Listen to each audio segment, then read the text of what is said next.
नमस्कार, जय हिंद, वंदे मातरम। साथियों सभी का स्वागत है भाई। और अगर आप आबकारी की तैयारी कर रहे हो ना, आबकारी की तैयारी, तो उसमें साइंस आएगा आपको। और साइंस के जो क्वेश्चन मैं आपको बताऊंगा वो एमसीक्यू विद डिटेल बताऊंगा, जिससे आपको ये क्वेश्चन करने में बहुत ज़्यादा हेल्प मिलेगी। तो भाई आप अगर ऐसे क्वेश्चन करोगे ना तभी आपका सिलेक्शन होगा। सिलेक्शन पाना है तो कैसे क्वेश्चन करना पड़ेगा, एमसीक्यू के साथ डिटेल। तो पूरा का पूरा वीडियो एंड तक देखना। और भाई तीसरी क्लास है ये, तो पहले की 2 क्लास की जो लिंक है वो डिस्क्रिप्शन बॉक्स में मैं डाल दूंगा, वहाँ से जाके आप पहले की 2 क्लास देख लेना।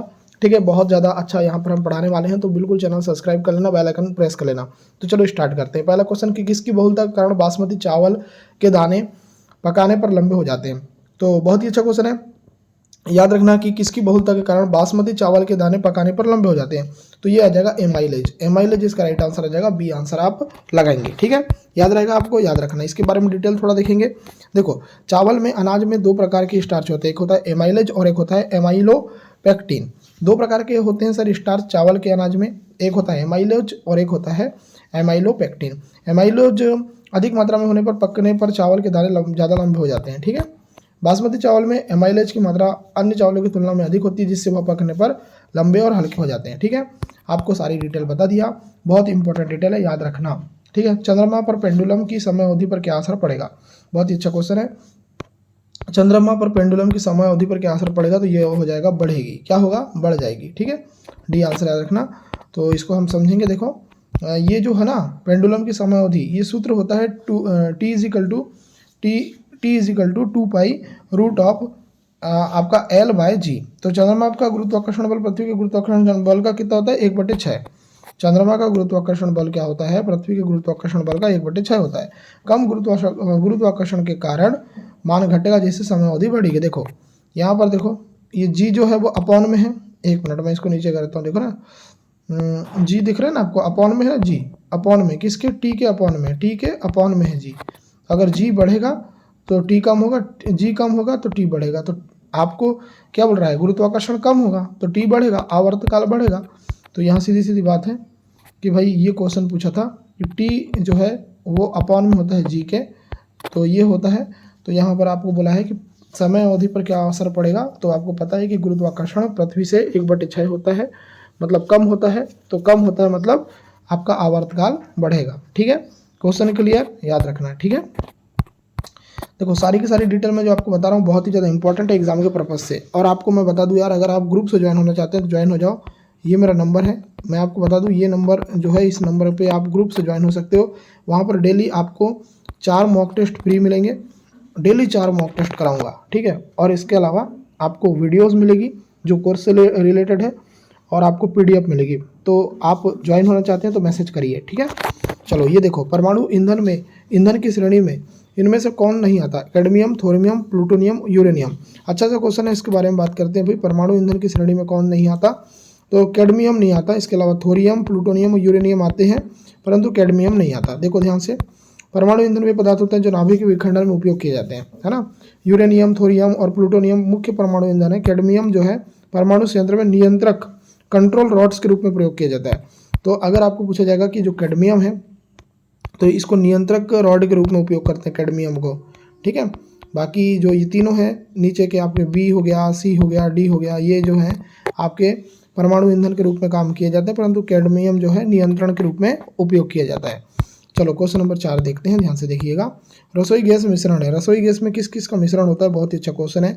देखो मैं आपको बता देता हूँ, अगर आपको पूछा जाए कि रसोई गैस में क्या क्या का मिश्रण होता है, तो ये ब्यूटेन और प्रोपेन का होता है। यहाँ पर आप लगा देंगे सी आंसर। ठीक है, अच्छा सा क्वेश्चन है, ब्यूटेन और प्रोपेन। देखो यहाँ पर याद रखना भाई, रसोई गैस जिसे LPG बोलते हैं, लिक्विफाइड पेट्रोलियम गैस इसका फुल फॉर्म होता है, और मुख्य रूप से इसमें ब्यूटेन और प्रोपेन होते हैं। तो ब्यूटेन का फॉर्मूला होता है C4H10 और प्रोपेन का क्या होता है C3H8। ठीक है, तो ये जो फार्मूला होता है इनका होता है। और आपको पता है कि भाई रसोई गैस में, रसोई गैस जो है LPG, उसमें ब्यूटेन होता है और प्रोपेन होता है। इसे तरलीकृत रूप से स्टोर किया जाता है, और जब उपयोग में लाया जाता है तो यह गैस में बदल जाती है। ठीक है, चलो आगे देखते हैं। अवतल लेंस से बनने वाला प्रतिबिंब कैसा होता है, एग्जाम में आ जाएगा, क्या लगाओगे, तो आंसर लगाना आभासी होता है और सीधा होता है। अवतल लेंस से जो प्रतिबिंब बनेगा वो आभासी होगा और सीधा बनेगा। ठीक है, याद रखना इसको। यहाँ पर याद रखना, अवतल लेंस, कॉन्क्लेव लेंस, और अपसरी लेंस होता है जो आने वाली किरणों को अलग अलग दिशाओं में मोड़ता है और यह हमेशा आभासी, सीधा और छोटे आकार का प्रतिबिंब बनाता है। चलो आगे देखते हैं। एमआरआई मशीन में किस तरंग का उपयोग किया जाता है? तो एमआरआई मशीन जो होती है ना, उसमें किया जाता है चुंबकीय तरंग का उपयोग। किसका? चुंबकीय तरंग का उपयोग किया जाता है। देखो मैं आपको बता देता हूँ, ऐसी ही पीडीएफ आपको मिलेगी। मेरे जो नोट्स है उसमें आपको क्या मिलेगा, जो क्वेश्चन है ना उसके साथ आपको डिटेल मिलेगी। जैसे मैं यहाँ पर करा रहा हूँ ना आपको, क्वेश्चन के साथ एक्स्ट्रा फैक्ट, ऐसे पढ़ोगे तभी सिलेक्शन पाओगे। चलो आगे देखो, भोपाल गैस त्रासदी में इनमें से किसका रिसाव हुआ था? तो ये तो आपको पता ही होना चाहिए, ये बहुत अच्छा क्वेश्चन है। इसका आंसर आ जाएगा मिथाइल आइसोसाइनेट। मिथाइल आइसोसाइनेट इसका राइट आंसर आ जाएगा। भोपाल गैस त्रासदी में जो है मिथाइल आइसोसाइनेट का रिसाव हुआ था, याद रखना, ठीक है। चलो ये इसके बारे में थोड़ा डिटेल देखेंगे। देखो भोपाल गैस त्रासदी हुई थी 1984 में, ये भी पूछा जा सकता है। और ये यूनियन कार्बाइड की फैक्ट्री में मिथाइल आइसोसाइनेट का गैस रिसाव हुआ था, ये याद रखना। और यह गैस बेहद जहरीली थी और इससे हजारों लोगों की मृत्यु हो गई थी, ठीक है। तो मिथाइल आइसोसाइनेट, इसको मिक गैस भी बोलते हैं, ठीक है। चलो आगे देखो, नीलगाय किस वर्ग का प्राणी है? गाय, बकरी, भेड़, हिरण। तो नीलगाय जो है ना, नीलगाय ये श्रेणी में आती है आपकी हिरण की श्रेणी में। किसके में? हिरण की श्रेणी में। नीलगाय किसकी श्रेणी में आती है? हिरण की श्रेणी में। डी आंसर आएगा। चलो इसके बारे में थोड़ा डिटेल देखो। नीलगाय गाय नहीं है बल्कि एक हिरण की प्रजाति है। तो आप नाम से स्पष्ट मत करना कि भाई नील गाय है, गाय लगाए लास्ट में तो गाय लगा दूँ, ऐसा नहीं है। नील गाय मतलब ये हिरण की श्रेणी में आती है, ठीक है। और इसका जो वैज्ञानिक नाम है वो भी आपको याद रखना है, बॉसलेपस ट्रेगोकेमेलियस इसका नाम है, ठीक है। तो याद रखना है इसको। चलो आगे देखो, खानों में किसके मिश्रण के कारण विस्फोट होता है? देखो खानों में किसके मिश्रण के कारण विस्फोट होता है? तो ये होता है मेथेन और वायु, है ना। खानों में मेथेन और वायु का मिश्रण हो जाता है तो उसके कारण विस्फोट होता है। खानों मतलब यहाँ कारखानों की बात है ना। देखो कोयला खानों में मेथेन मतलब CH4 निकलती है और यह जब हवा के संपर्क में आती है तो आग पकड़ सकती है जिससे विस्फोट होता है। तो मेथेन मतलब CH4 और अगर वायु का मिश्रण हो जाए तो विस्फोट होता है, ठीक है। चलो आगे देखते हैं, जंग लगने पर लोहे का भार कैसा होता है? बढ़ता है। ये क्वेश्चन एग्जाम में आने वाला क्वेश्चन है। जंग अगर लगता है तो लोहे का भार कैसा होगा? बढ़ेगा, घटेगा, वही रहता है, अनिश्चित होता है। देखो समझाएंगे आपको अच्छे से इस क्वेश्चन को, ध्यान रखना। जंग लगने पर लोहे का भार क्या होता है सर? बढ़ता है। क्या होता है? बढ़ता है, ठीक है। अभी इसके बारे में डिटेल देखो। लोहे में जंग लगने की प्रक्रिया में क्या होता है ना कि Fe जो है वो हो जाता है Fe2O3 और XH2O में परिवर्तित हो जाता है। इसमें ऑक्सीजन और जल के लोह अणु लोहे के साथ जुड़ जाते हैं जिससे क्या होता है ना, उसका भार बढ़ जाता है। तो पहले तो वो आयरन था, पहले क्या था? लोहा था, लोहा को हम बोलते हैं आयरन Fe, परंतु फिर वो जब जंग लगी तो वो क्या बन गया? Fe2O3XH2O, मतलब इतनी सारी चीज़ इसमें इंक्लूड हो गई तो बढ़ जाएगा। चलो आगे देखते हैं, शरीर के किस भाग में अधिकांश पाचन होता है? तो बहुत ही अच्छा क्वेश्चन है, इसका आंसर आ जाएगा छोटी आंत। छोटी आंत में जो है अधिकांश पाचन होता है। आप लोग आंसर बताएंगे कि छोटी आंत की जो लंबाई होती है वो कितनी होती है। आप लोग बताएंगे छोटी आंत की जो लंबाई होती है सर, छोटी आंत जो होती है ना हमारी छोटी आंत, इसकी लंबाई कितनी होती है ये आप लोग कमेंट करके बताओ और मीटर में बताना, ठीक है। चलो आगे देखते हैं। आगे देखो, रक्त का थक्का बनने में किस विटामिन की आवश्यकता होती है? देखो सिंपल से क्वेश्चन है, विटामिन के जो है ना, इस विटामिन की आवश्यकता होती है रक्त का थक्का बनाने में।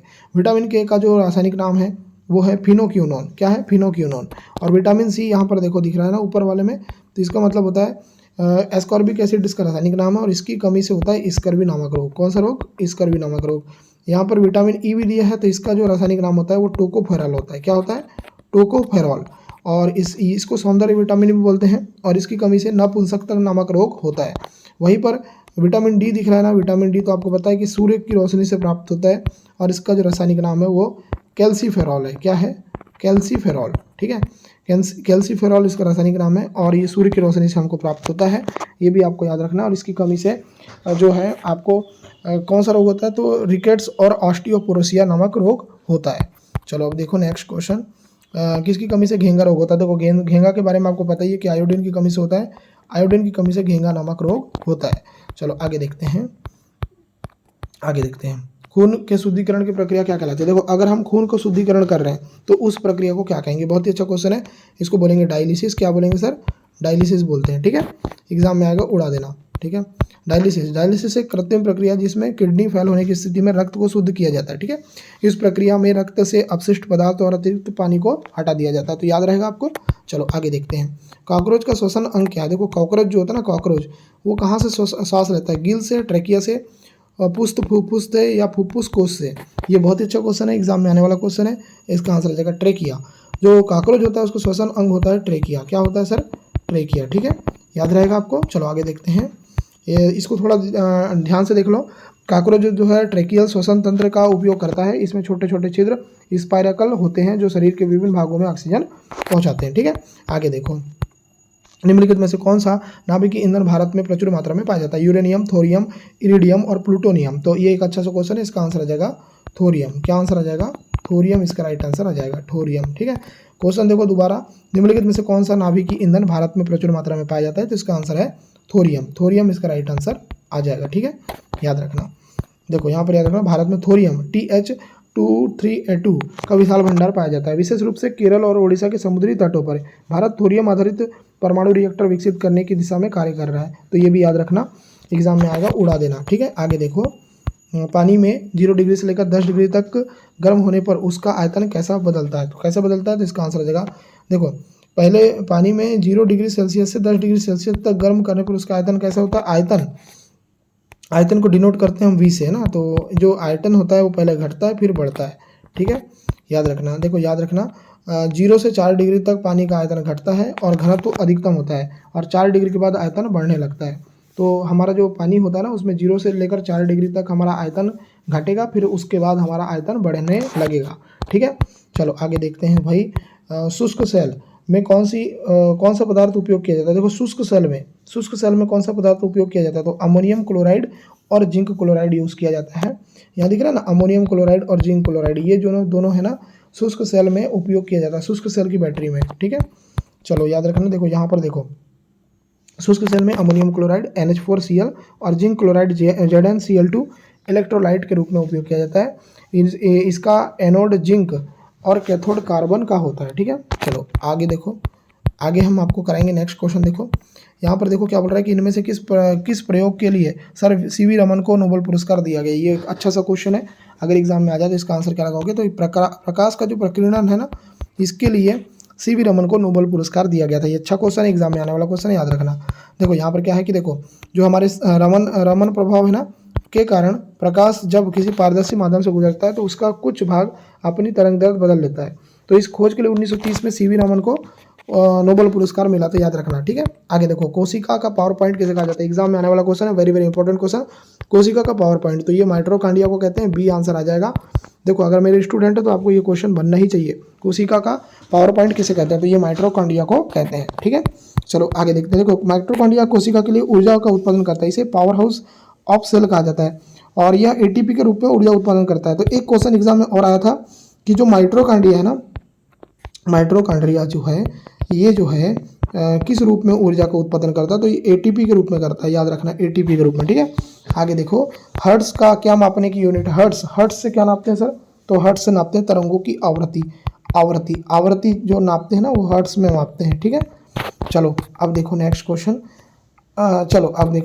क्या बोलता है? निम्न में से किसके संवहन कन्वेक्शन होता है? कन्वेक्शन किस में होता है? तो देखो ये अच्छा सा क्वेश्चन है, कन्वेक्शन। तो इसका आंसर आ जाएगा केवल द्रवों और गैसों में संवहन होता है। ठीक है, देखो संवहन जिसको बोलते हैं कन्वेक्शन, केवल द्रवों और गैसों में होता है क्योंकि ये प्रवाहित होते हैं। ठोसों में केवल चालन होता है, चालन द्वारा ऊष्मा संचार होता है। देखो कन्वेक्शन होता है आपके द्रव में और गैस में, ठीक है, परंतु अगर ठोस की बात करें तो उसमें चालन होता है। ठीक है, आगे देखो, पुरानी किताबों के कागज़ का भूरा होने का कारण क्या है? देखो पुरानी किताबों का जो कागज़ होता है वो भूरा हो जाता है, उसके पीछे रीज़न क्या है? ये क्वेश्चन आपसे पूछा जा रहा है। तो उसके पीछे रीज़न है भाई धूल जम जाने के कारण, है ना। चलो सॉरी ये बोल रहा हूँ, सेलुलोज के ऑक्सीकरण से, है ना। 23 का D आएगा, माफ़ी चाहूँगा, है ना। तो आपको क्या बोला है कि पुरानी किताबों के कागज़ का भूरा होने का कारण क्या है? तो सेलुलोज के ऑक्सीकरण से। देखो क्या होता है ना, समय के साथ सेलुलोज ऑक्सीकरण की प्रक्रिया से गुजरता है, जिससे लिग्निन टूटकर भूरे रंग के यौगिकों में बदल जाता है। ठीक है, याद रखना। आगे देखो, समतल दर्पण की वक्रता त्रिज्या कितनी होती है? बहुत ही अच्छा क्वेश्चन है, इसका जो आंसर आ जाएगा अनंत होती है। ठीक है, समतल दर्पण की वक्रता त्रिज्या क्या होती है? अनंत होती है। चलो आगे देखो, गाड़ी के चलने पर सिर पीछे की ओर जाने का कारण क्या है? तो ये बहुत ही अच्छा क्वेश्चन है, इसका आंसर आ जाएगा स्थिरता का जड़त्व, इनर्शिया ऑफ स्टेबिलिटी, इसका राइट आंसर आ जाएगा। देखो क्या होता है ना कि आप जो है ना, आपकी बॉडी स्थिर पोजीशन में होती है, जैसे आप गाड़ी का मूवमेंट करोगे तो आपकी गाड़ी को एकदम से मूवमेंट मिलता है, जिसकी वजह से वो पीछे जाता है आपका सर। ठीक है, चलो आगे देखते हैं। यहाँ पूछा है डायस्टेज एंजाइम का स्रोत कौन सा है, तो इसका जो आंसर आ जाएगा लाल ग्रंथि। क्या आंसर आ जाएगा? लाल ग्रंथि। ठीक है, लाल ग्रंथि इसका राइट आंसर आएगा। चलो आगे देखते हैं 27, निम्नलिखित में से कौन सा विटामिन शरीर में संग्रहित नहीं होता? शरीर में संग्रहित कौन सा विटामिन नहीं होता? तो विटामिन सी जो है हमारे शरीर में संग्रहित नहीं होता। ठीक है, बी ऑप्शन करेक्ट आएगा, विटामिन सी हमारे शरीर में संग्रहित नहीं होता। देखो विटामिन सी जो है जल में घुलनशील होता है, जो शरीर में संग्रहित नहीं होता। मैं आपको एक टेक्निक बताता हूँ। देखो कीड़ा जो है ना, कीड़ा एक टेक्निक है। कीड़ा में क्या आता है? के आता है, ई आता है, डी आता है, ए आता है। तो के विटामिन के, E vitamin E, D vitamin D और ए विटामिन ए, ये सारे जो है ना ये वसा में घुलनशील है। और इसके अलावा आपका बी और सी बचता है, तो ये जल में घुलनशील है, जल में घुलनशील है। ठीक है, तो याद रखना। तो आपको ये क्वेश्चन पूछेगा कि निम्नलिखित में से कौन सा विटामिन शरीर में संग्रहित नहीं होता? तो एक आपका विटामिन बी है और विटामिन सी है। जो जल में घुलनशील है ना, वो आपके शरीर में संग्रहित नहीं होते। ठीक है आगे देखो, गंदे पानी को फिटकरी से शुद्ध करने की प्रक्रिया क्या कहलाती है? एग्जाम में आने वाला क्वेश्चन है, तो इसका आंसर आ जाएगा, इसको बोलते हैं स्कंदीकरण। क्या बोलते हैं? स्कंदीकरण बोलते हैं। गंदे पानी को फिटकरी से शुद्ध करने की जो प्रक्रिया उसको बोलते हैं स्कंदीकरण। एग्जाम में आएगा, बिल्कुल उड़ा देना, परखच्चे उड़ा देना। ठीक है, फिटकरी एलम फिटकरी क्या बोलते हैं? एलम भी बोलते हैं। ठीक है, जल में घुलकर अशुद्ध कणों को स्कंदित करती है, जिससे वो तल में बैठ जाते हैं। ठीक है, चलो आगे देखो, यूरिया किस अंग में संश्लेषित होता है? यकृत में, फेफड़े में, प्लीहा में और लास्ट दिया है वृक्क में। तो बहुत ही अच्छा क्वेश्चन है, याद रखना भाई।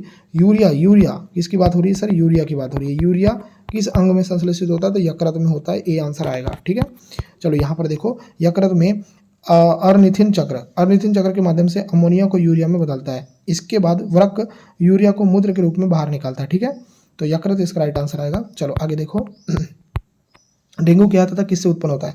देखो बहुत ही अच्छा क्वेश्चन है, डेंगू क्या है और किससे उत्पन्न होता है? तो आपको लगाना है, डेंगू जो है एक वायरस है सर। क्या है? एक वायरस है। डेंगू क्या है?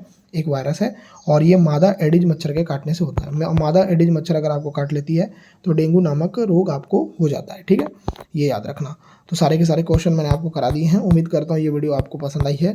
देखो भाई, मैं आपको ये बता देता हूँ, ये नंबर है मेरा। देखो इस नंबर पर आप मैसेज करके ग्रुप से ज्वाइन हो जाओ। अभी ज्वाइन होगे, बहुत फ़ायदा होगा आपको। क्यों होगा? क्योंकि अभी से मैं आपको प्रैक्टिस सेट कराऊंगा डेली 5-5। तो आपकी तैयारी सोचो किस लेवल की होगी। ठीक है, ग्रुप में ज्वाइन होना है, कुछ नहीं करना है। आप मैसेज करो सर कि मेरे को ग्रुप से ज्वाइन होना है, आपको मैं फिर बताऊंगा कि क्या प्रोसीजर है। हालांकि ये पेड है, तो अगर आप स्वेच्छा है तभी आप बताना। ठीक है, पर पेड में आपको पूरा वर्थ मिलेगा, इसकी गारंटी मैं देता हूँ। ठीक है, वीडियो कैसी लगी आप लोग बताना कमेंट सेक्शन में, और चैनल को सब्सक्राइब कर लेना। आपका वीडियो देखने के लिए धन्यवाद। आपका दिन शुभ हो।